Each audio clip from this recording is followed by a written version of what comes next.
So right here, I've got the XA10. I've also got this hooked up so that I can show you through camera what this thing can do. So we've got a camera here, and this little guy is capable of quite a bit for being such a small little camera. These things run for about $1,000, a little bit above $1,000, and they're pretty powerful little guys. So let's go over it a little bit.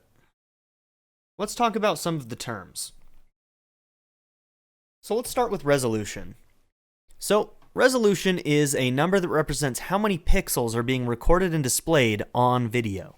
The higher the resolution, the crisper the image will look. It's shown by a number of pixels wide by a number of pixels tall.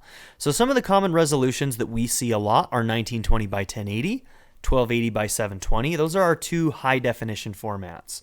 And basically when we go down from there, we start getting into the 720 by 480 and the 640 by 360, which are what we call standard definition. They are older formats that we don't use nearly as often.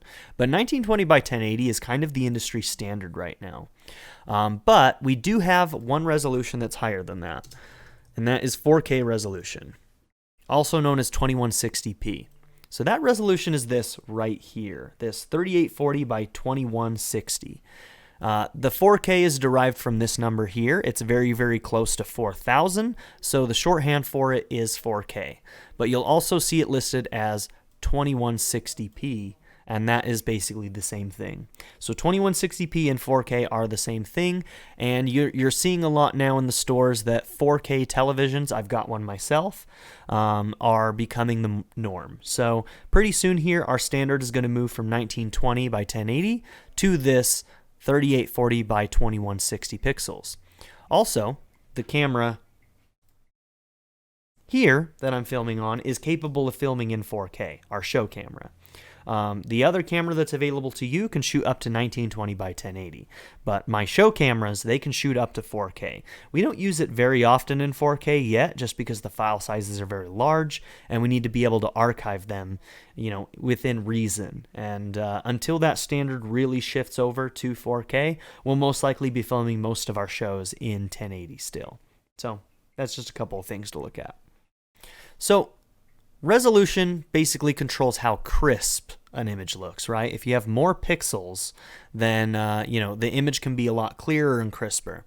So the lower you get, the more resolution you lose, the more unfocused it looks. It kind of has a softer look, whereas 4K is going to look a lot sharper and a lot more true to what you can see with your actual eye. Now, frame rate's another really important one. Frame rate is the number of frames that are saved to video per second. So, per second, common frame rates are 24 FPS, 30 FPS, and 60 FPS. What this means is that when you're watching a video, you're watching 24 frames in 1 second. In other words, 24 individual pictures are being flashed in front of you within the span of a second. Same thing with 30 and 60 FPS. Different frame rates are used for different looks and purposes, and higher frame rates can be used to create smooth slow motion. So let's talk about some of the standards. So 24 frames per second is what you would use if you are going for a filmic look. All of the movies that you watch are shot in 24 frames per second. That's been the standard for a very, very long time. Back when film first started, we weren't capable of doing that, but as we got further, 24 became the norm, and it's remained the norm for literal decades. 24 frames per second for the filmic look. 30 frames per second is something you're going to see on some television shows. Some sitcoms are shot in 30 frames per second, as well as reality shows are often shot in 30 frames per second. A lot of our more serialized television shows are also shot in 24 instead of 30, but reality and sitcoms often will land in the 30 frames per second. 60 frames per second, you're not going to see nearly as often. 60 frames per second is mostly used for sports and for things like video games. Video games will often run at higher frame rates in order to create smoother motion while you're moving your characters around on screen. So 60 frames per second is not nearly as common in most creative filmic endeavors, let's say. Now, what you can use 60 frames per second in a film is for slow motion. So let's say that you are making a film that's going to be in 24 frames per second. If you shoot it in 60 frames per second, you can slow it down without losing frames. If we were to take a 24 frame per second shot and slow it down by 50%, then you're going to be looking at 12 frames per second, right? So you're losing half of your frames. But if you shoot something above your threshold and then slow it down, you still have frames in between where you won't be losing that motion and that smoothness to the slow motion.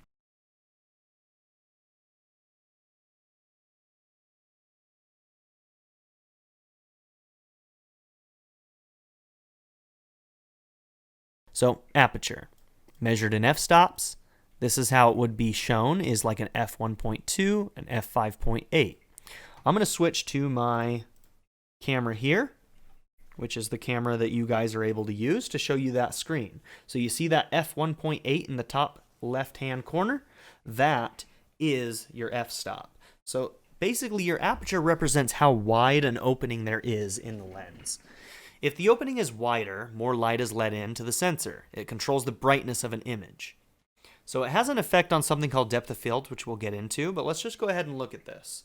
So right now I'm looking at this image, and if I go to my f-stop, I can raise and lower it. So as this number gets higher, basically we're getting a darker image. So think of this as a fraction, like a 1 over 6.7.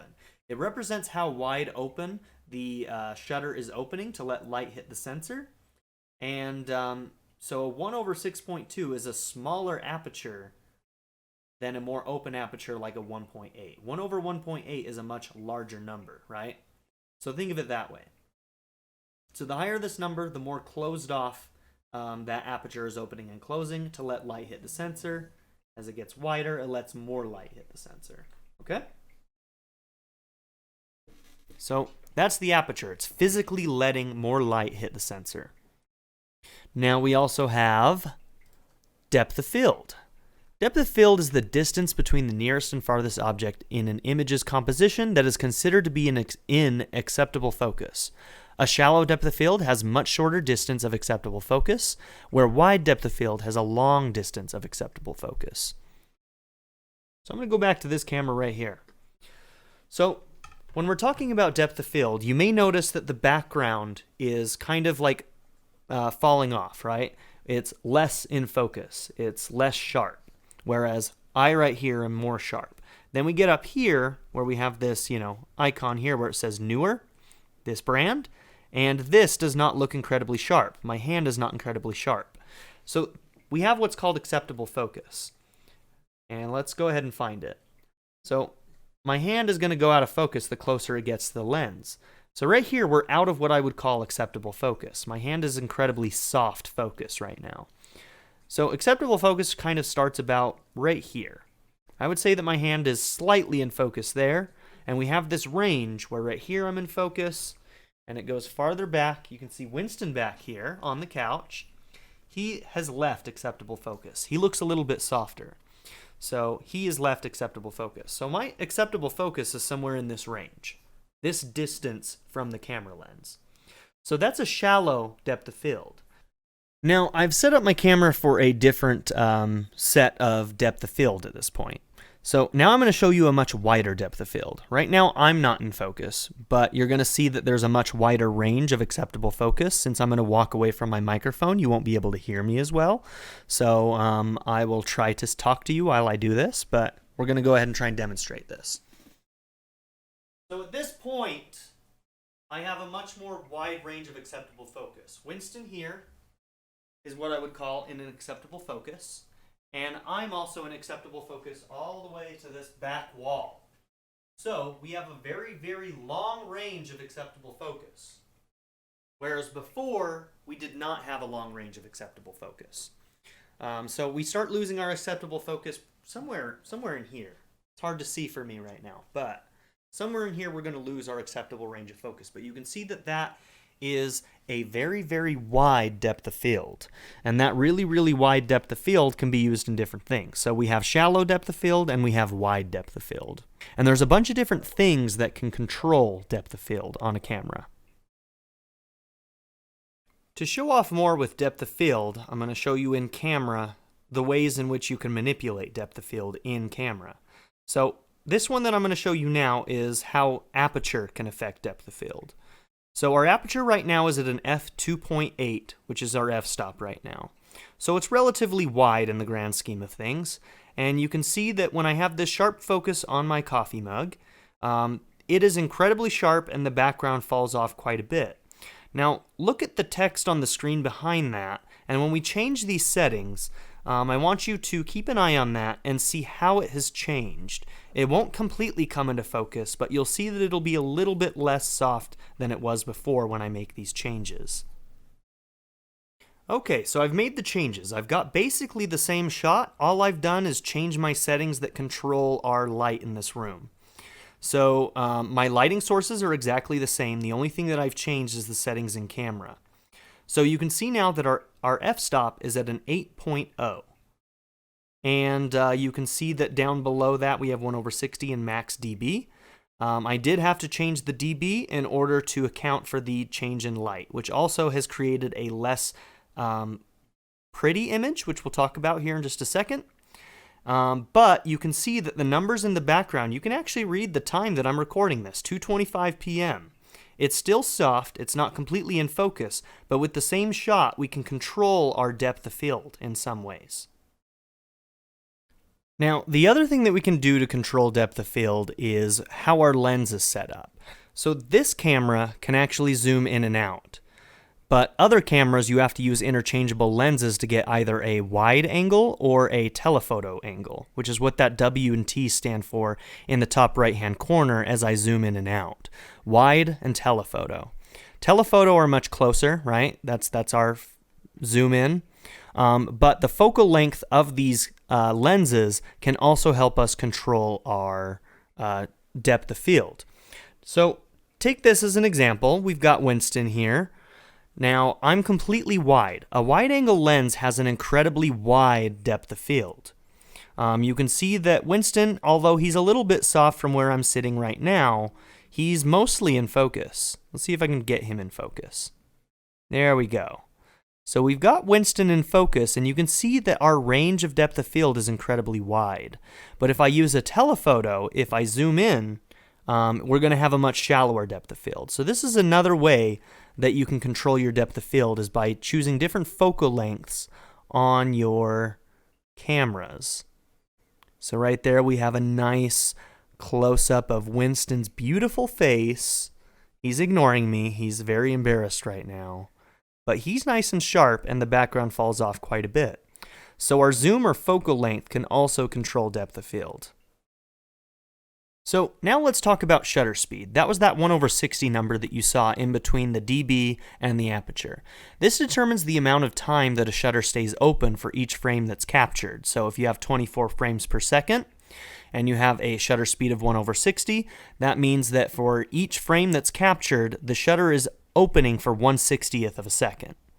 So 1/60 is a slower shutter speed, whereas 1/500 is a faster shutter speed. Shutter speed can help us control what we refer to as motion blur.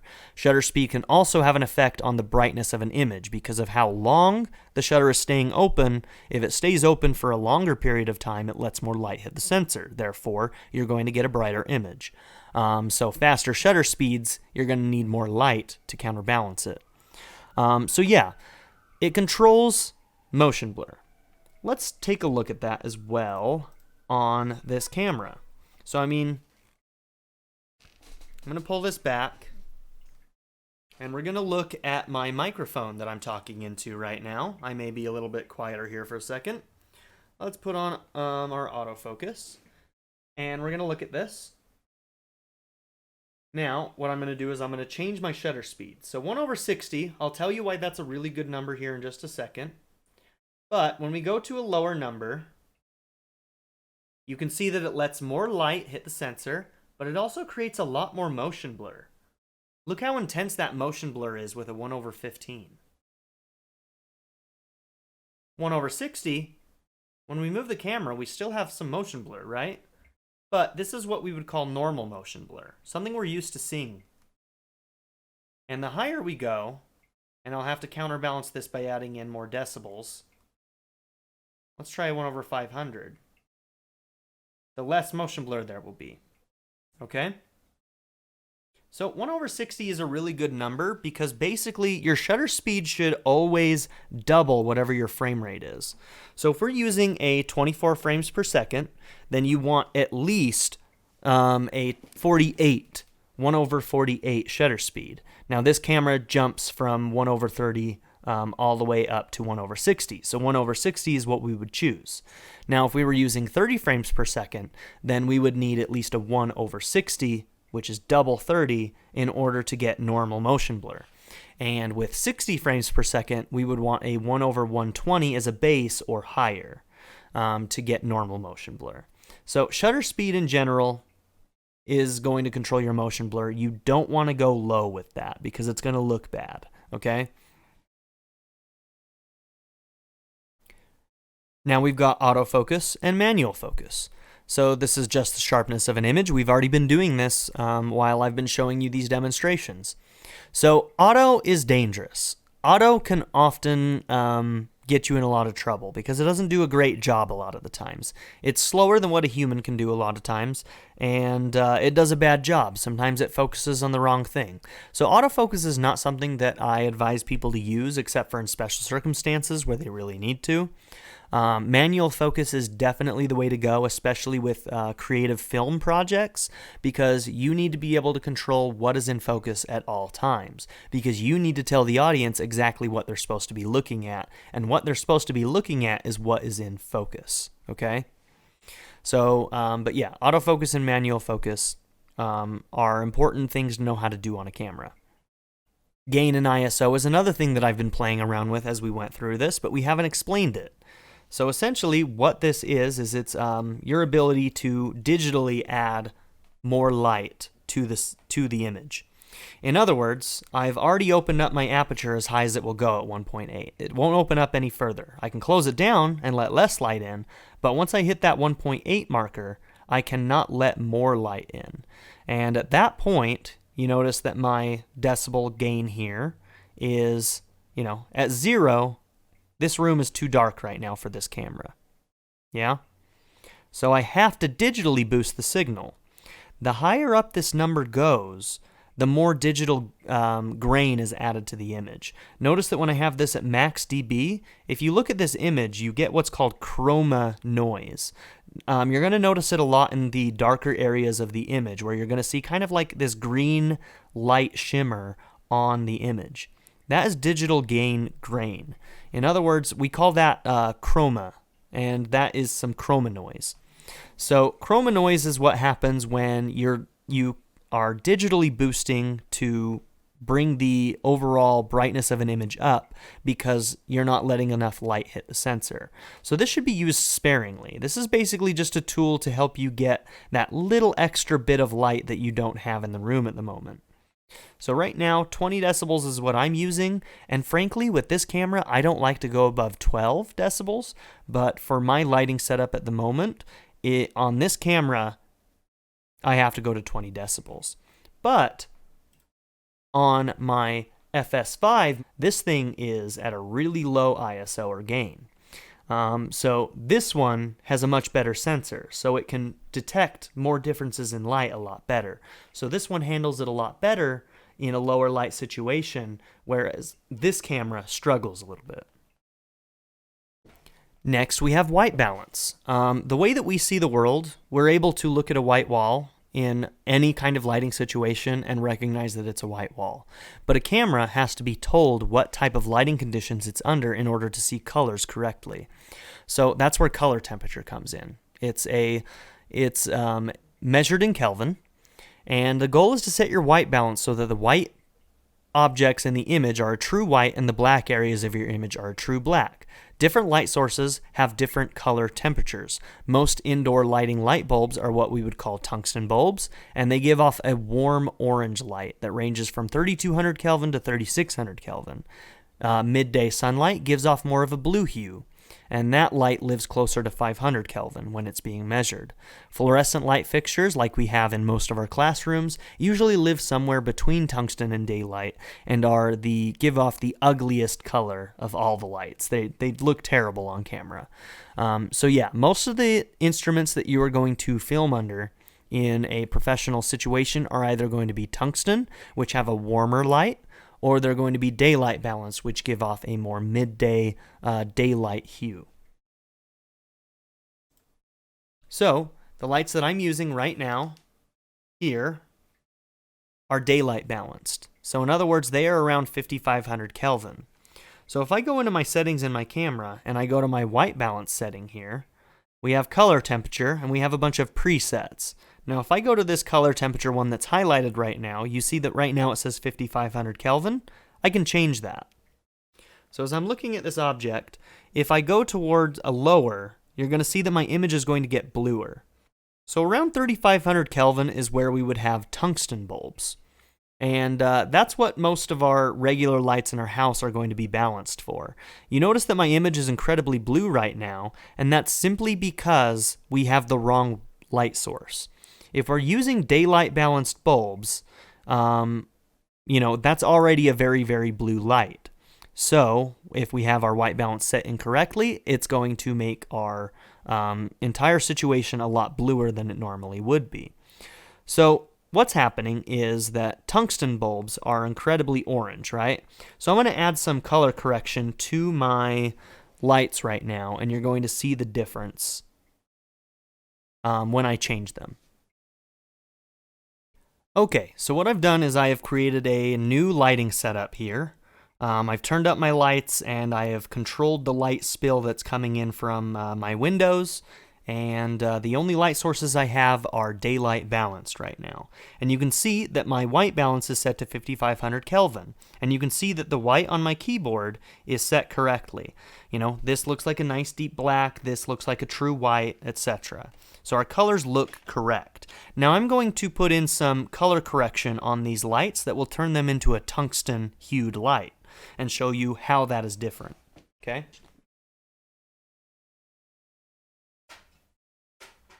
Okay, I've done one of them.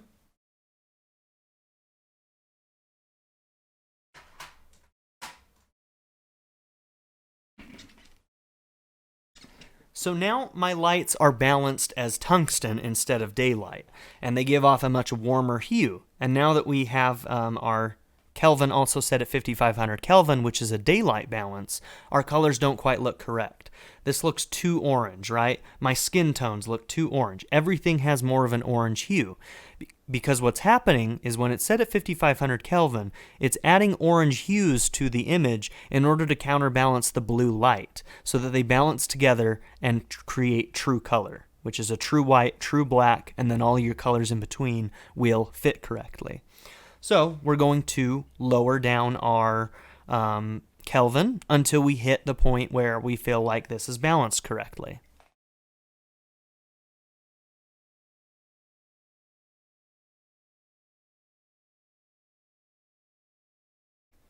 So now we've hit 3500 Kelvin. And once again, our keyboard now looks correct. My skin tones now look more correct. Every other color in between looks more correct. So white balance is incredibly important when you're using different light sources. Now, if I had an example of tungsten bulbs, I would also be able to show you that one lives somewhere in between the two. Usually it lives between like 42 and 4700 Kelvin. And it also gives off kind of a green hue, which doesn't look pretty. So tungsten lights are a light source that you wouldn't actually want to use in most instances unless you were trying to make a subject look sick or ill or in some kind of sterile-like environment. Because it's not flattering. It's not a flattering look through camera. Okay, so let's move on. Initializing and formatting. This is what you do to your SD card when you first put it into the camera.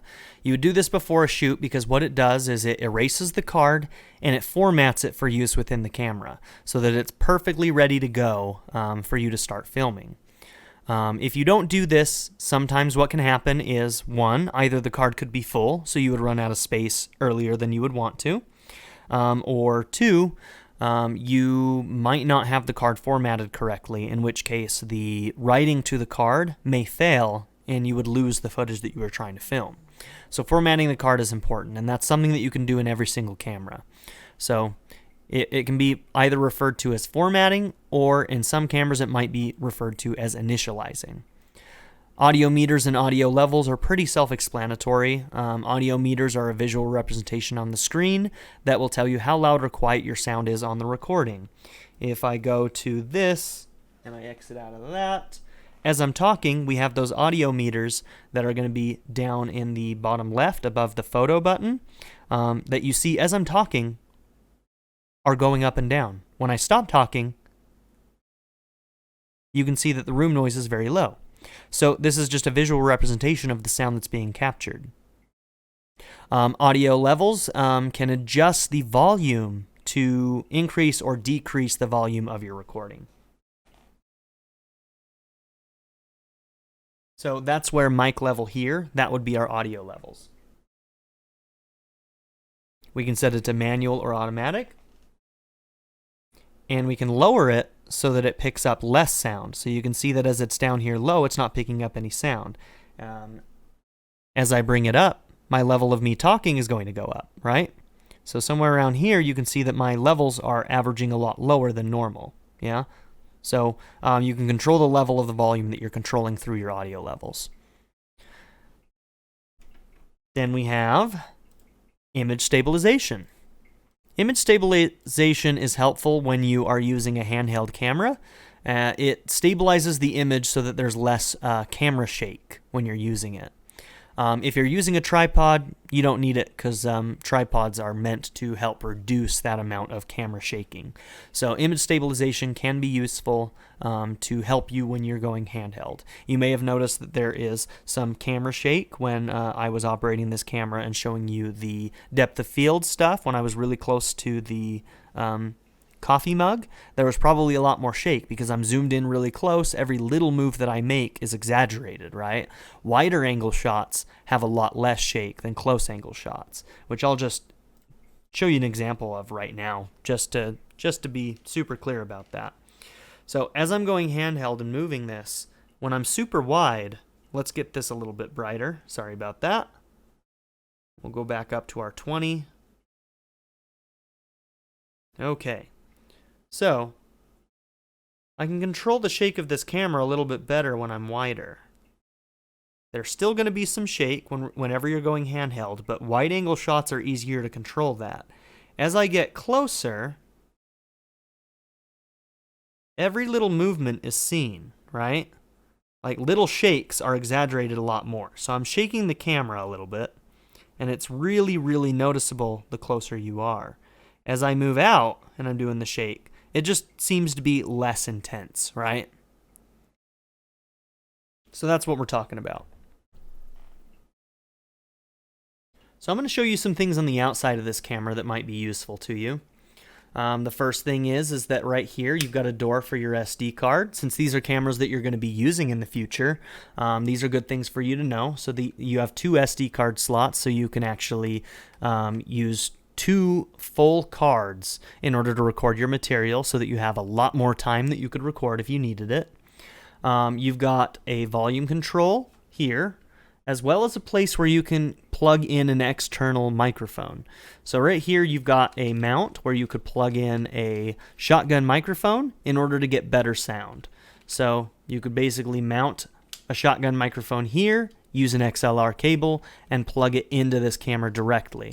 And the controls on the other side, these ones here, are going to help you control your volume. Okay? And on the top, there's your power button on this side. Turn on the camera. And on this side, you have a switch that switches between 3 different modes. Auto, manual, and cinema mode. Basically, I teach people to use auto and manual. Manual is the most useful. It gives you full control over your image. Auto for focus, for aperture, for white balance, all of that stuff. If you put it in auto mode, it does all of that stuff for you, and it chooses what to select, which gives you very little visual control of the image that you're actually getting. So if you're creating a screen dance, you definitely need to learn how to use these manual options. So that switch is on the opposite side of the power button. Now, I've been changing my aperture, shutter speed, and all of that stuff using buttons. On the back, by the battery, you've got a custom button and you've got a wheel underneath it.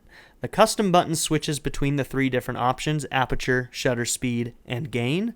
And then you can use the wheel to change them up and down. Okay? You've got a zoom rocker right here in the center, as well as one on top of the handle so that you can zoom in and out. Okay? And in order to change settings in the menus, basically this screen here is a touch screen. So you may have noticed that in the top left-hand corner, there was that functions button. This is a touch screen where I can touch that and it will open up the menus, right? So all of this is touch screen controlled, and we can go into the deeper menus and change settings, etc., etc. There is also a button to the side of the screen that will say AF and MF, and that switches between autofocus and manual focus. So I can just push that button to trigger between the two. Now when we're looking at the camera, underneath where we have the gain, the 20 decibels, the 20 dB, it says I.AF. AF stands for autofocus. If I push that button, it switches to MF, manual focus. So you can just toggle that button to switch between the two.